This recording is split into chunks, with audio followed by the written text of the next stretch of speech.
नमस्ते और स्वागत है आप सभी का इस आध्यात्मिक यात्रा में। और हम एक ऐसी पवित्र पुस्तक की गहराइयों में उतरने जा रहे हैं जिसने लाखों लोगों के जीवन को प्रकाशित किया है। उस पुस्तक का नाम अवतार बाणी है। क्या आप जीवन के गूढ़ रहस्यों को जानना चाहते हैं? क्या आप आत्मा की शांति और परमात्मा से मिलन की तलाश में हैं? तो ये पुस्तक अवतार बाणी जिसका नाम है, केवल एक किताब नहीं है, यह ज्ञान का एक परम सागर है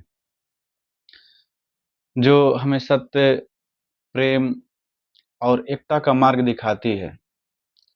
तो इस सीरीज में हम अवतार बाणी के हर एक भाग का गहराई से विश्लेषण करेंगे, उसके हर श्लोक के पीछे छिपे अर्थ को समझेंगे और यह जानेंगे कि कैसे इसके शाश्वत सिद्धांत हमारे आधुनिक जीवन में भी प्रासंगिक हैं।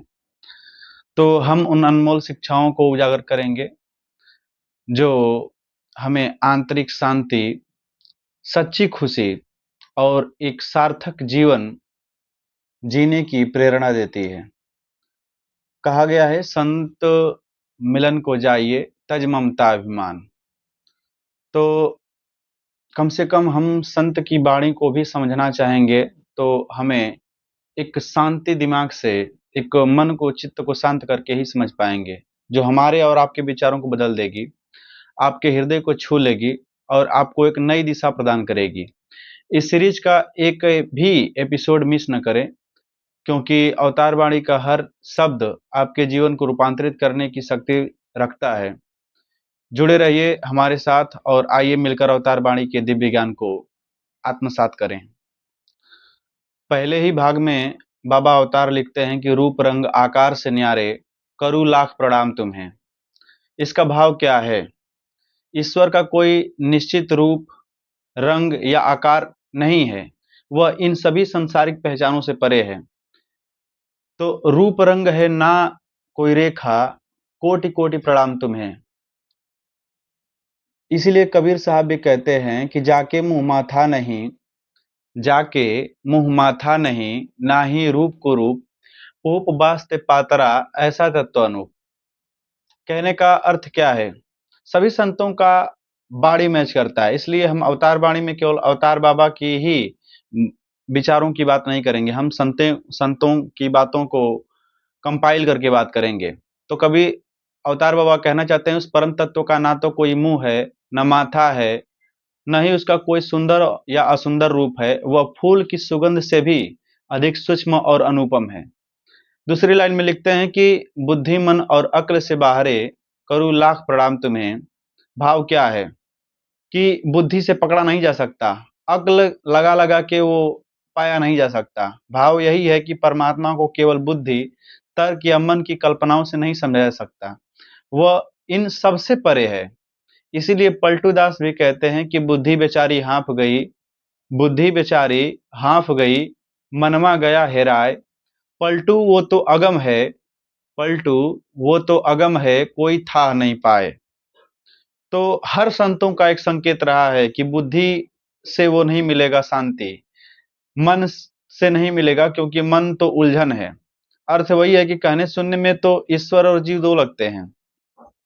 लगता है कि कोई और है जो शांत होना चाहता है, कोई और है जो बेचैन है। नहीं, दोनों एक ही हैं और एक ही के पास जाने के लिए इतना बेचैनी है अंदर, पर वास्तव में वह एक ही है जिसे बताया नहीं जा सकता। न इस शरीर ने कुछ किया, न कर सकता है और न ही यह कुछ करने योग्य है, क्योंकि असली कर्ता तो कोई और है जिसे बुद्धि से जाना नहीं जा सकता। इसलिए नहीं जाना जा सकता क्योंकि वो अनंत है, असीम है, अथाह है। इसलिए कहते हैं अवतार बाबा कि अनंत है, असीम, अथाह स्वामी, करूँ लाख प्रणाम तुम्हें। भाव वही है कि प्रभु अनंत है, उसकी कोई सीमा नहीं है। लेकिन हम जितने भी जीवन में चीजें जानते हैं, जितने भी सुख सुविधाएं उपलब्ध करते हैं, जिसके भी पीछे भागते हैं जीवन भर, उसकी कोई सीमा है, हर चीज की सीमा है। लेकिन वो परमात्मा असीम है, वे अथाह सागर की तरह हैं। इसलिए कबीर साहब कहते हैं कि सब लोग हार गए, सब लोग पूरा वेद पुराण हर ग्रंथ लिख लिख के हार गया। लिखते हैं कि सात समंदर की मसी करूं, लेखन सब बन राय, सब धरती कागज करूं, तब वो हरि गुण लिखा न जाई। ये ऐसी बात है कि यदि सातों समुद्रों की स्याही बना लूं, सारे जंगलों के पेड़ों की कलम बना लूं और पूरी धरती को कागज बना लूं, तब भी उस अनंत ईश्वर के गुणों का लिखा नहीं जा सकता, बताया नहीं जा सकता, गाया नहीं जा सकता, क्योंकि वो अथाह है, अनंत है, असीम है, अगूढ़ है। एक तरह से कहा गया है ना, कथा राम के गूढ़, गूढ़ बात है जो बुद्धि से और विचार से नहीं पकड़ी जाएगी, जिसका कोई रूप रंग नहीं। अगली लाइन में लिखते हैं कि साहों के भी साह स्वामी, करूं लाख प्रणाम तुम्हें। भाव क्या है? आप तो रजाओं के भी राजा हैं, यानी इस पूरे ब्रह्मांड के एकमात्र शासक हैं। कौन? वो परमात्मा, वो शून्य, वो सन्नाटा जो हर तरफ छाया हुआ है, जिसके इशारों पर सारी दुनिया, सारा ब्रह्मांड नाच रहा है, लेकिन उसे पकड़ना इतना आसान नहीं। लिखते हैं कि एके साहब सकल निवाजा, दूजा कोई नहीं, कासो कहिए राजा। पूरी सृष्टि को पालने वाला एक ही मालिक है। जब कोई दूसरा है ही नहीं, तो फिर राजा किसे कहा जाए? वही सबसे बड़ा है, वही साहों के शाह है, वही शाहों के शाह है।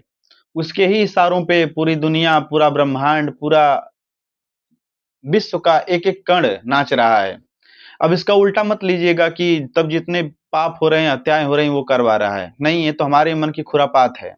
आगे लिखते हैं कि आदि अनादि सर्वव्यापी, करूं लाख प्रणाम तुम्हें। आप ही शुरुआत हैं, आप अंतहीन हैं और आप हर जगह मौजूद हैं।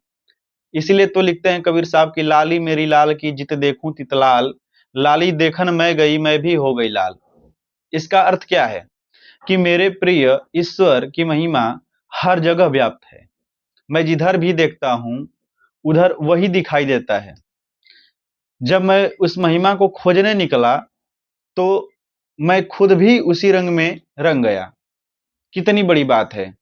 जैसे कि सागर में मछली है, मछली के भीतर और बाहर सागर ही सागर है, पानी ही पानी है, फिर भी मीन प्यासी है। कहा गया, गाना है ना कि पानी में मीन प्यासी, मुझे सुन सुन आवे हंसी। वही बात है।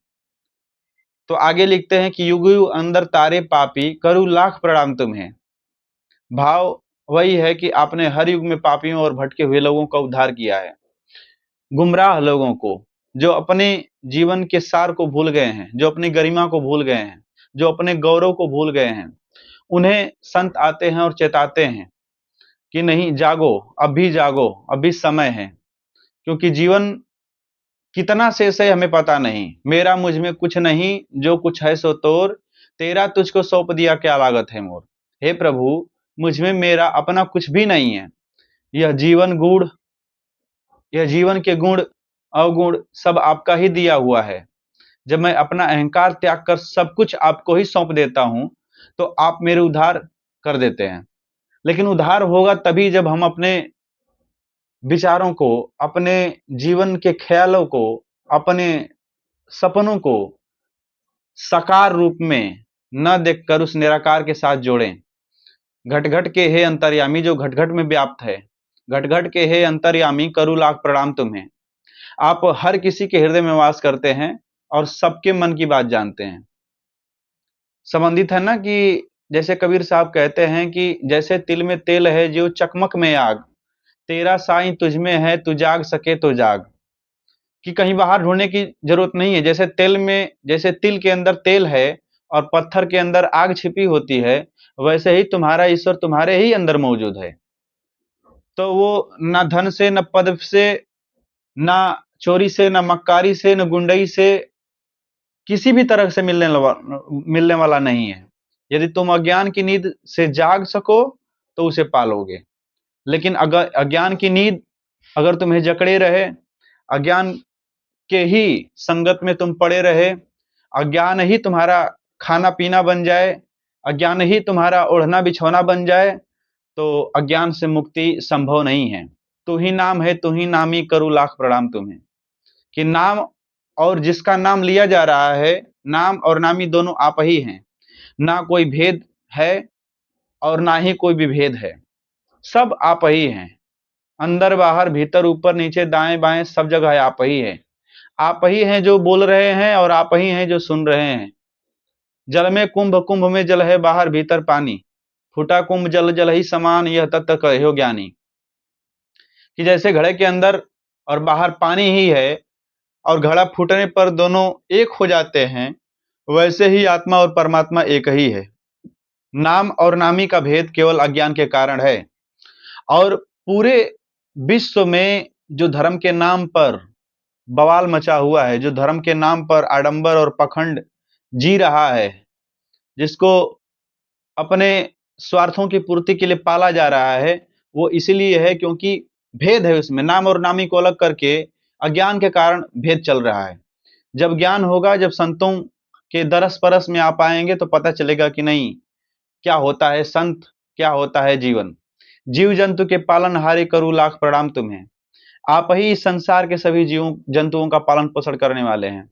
तो फिर हम क्यों इतने बेचैन हैं? क्या हम बना लेंगे? किस चीज की हमें आकांक्षा है? किस चीज को पालेंगे तो शांत हो जाएंगे? क्या बना लेंगे? पूरी परिस्थिति को तो हम नष्ट करने के कगार पे आ गए हैं। उससे तो अच्छा वही था कि अजगर करे न चाकरी, पंछी करे न काम, दास मल्लुका कहे गए सबके दाता राम। कि देगा वो परमात्मा, जब आपको जिंदा किया है, जन्म दिया है तो देगा। अजगर किसी का नौकरी नहीं करता और पंछी कोई काम नहीं करते, फिर भी उनका पेट भरता है।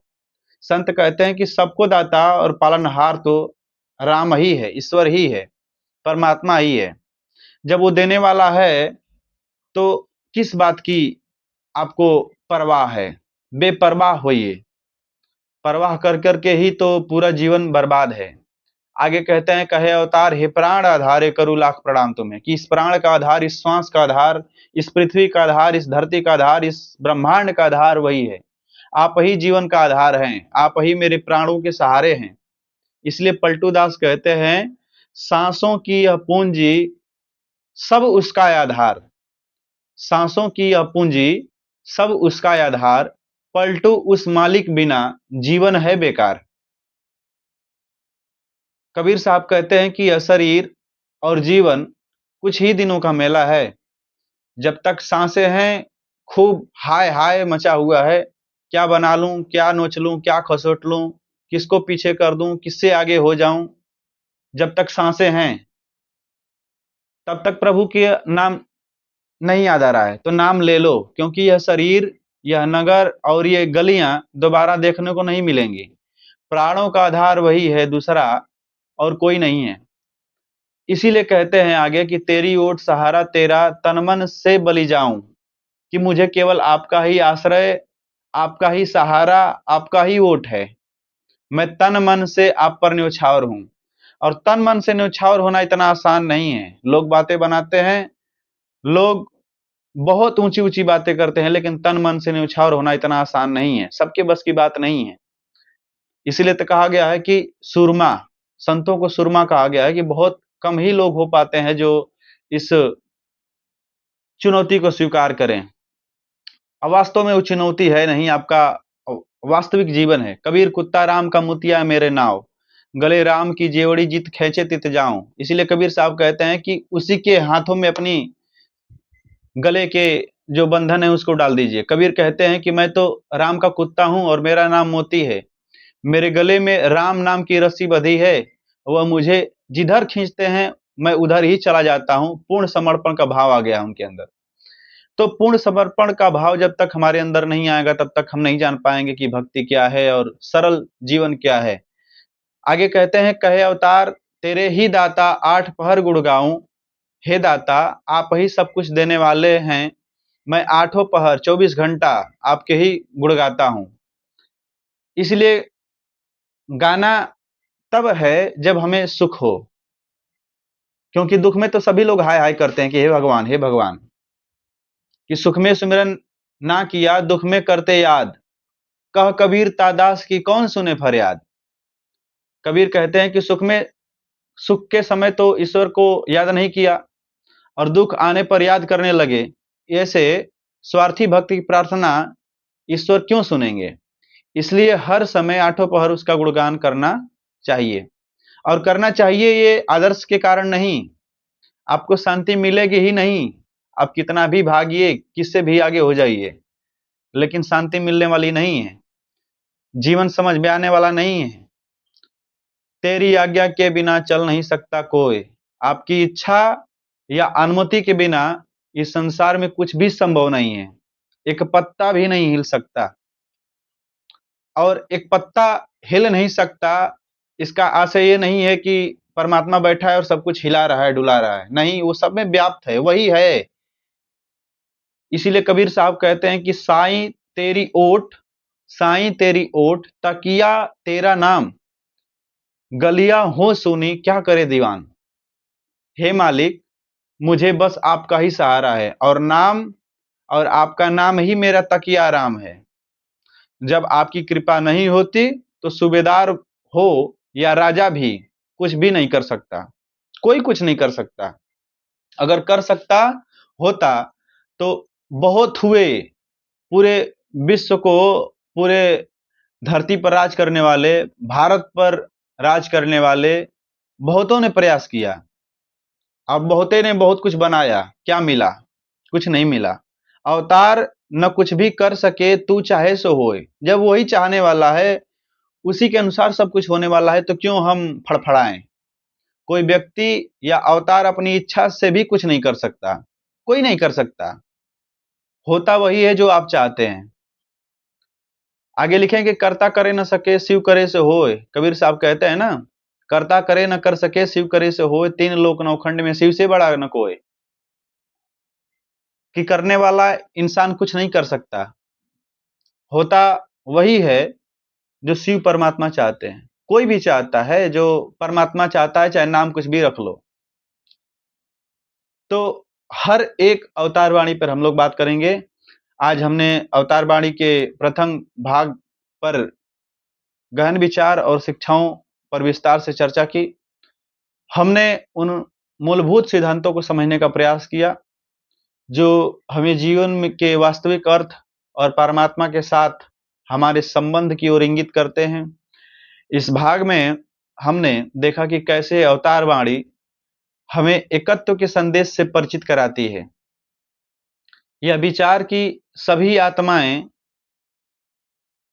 एक ही परमात्मा का अंश है, एक ही परमात्मा का अंश है। जितना भी भेद है, जितना भी बंटवारा है, ये सब हमारा बनाया हुआ है। हमने मानवता के महत्व पर भी प्रकाश डाला, यह समझते हुए कि सच्चा धर्म प्रेम, करुणा और सेवा में निहित है। गुरु की महिमा और उनके मार्गदर्शन की आवश्यकता को भी हमने गहराई से समझा, क्योंकि वे ही अज्ञान के अंधकार से ज्ञान की प्रकाश की ओर ले जाते हैं। यह चर्चा केवल बौद्धिक अभ्यास नहीं थी, बल्कि यह आत्मचिंतन और आत्म सुधार की दिशा में एक कदम था। अवतार वाणी हमें केवल सुनने या पढ़ने के लिए नहीं, बल्कि अपने जीवन में इन शिक्षाओं को आत्मसात करने के लिए है। और जब तक हम इन शिक्षाओं को आत्मसात न करेंगे, और जब तक हम इन शिक्षाओं को, इन आदेशों को एक तरह से कहें, अपने जीवन में नहीं ढालेंगे, हम आशा नहीं कर सकते एक अच्छा जीवन का। तो हम आशा करते हैं कि इस चर्चा में आपके मन में एक नए प्रश्न जाग आए होंगे। याद रखें, यह यात्रा निरंतर है और प्रत्येक कदम में हमें पूर्णता के करीब लाता है। अगले सत्र में हम अवतार वाणी के द्वितीय भाग की ओर बढ़ेंगे, जहां हम इन शिक्षाओं के और भी गहरे आयामों का अन्वेषण करेंगे। तब तक के लिए इन विचारों पर मनन करें, इन विचारों पर मनन करें और उन्हें अपने दैनिक जीवन का हिस्सा बनाने का प्रयास करें। धन्यवाद।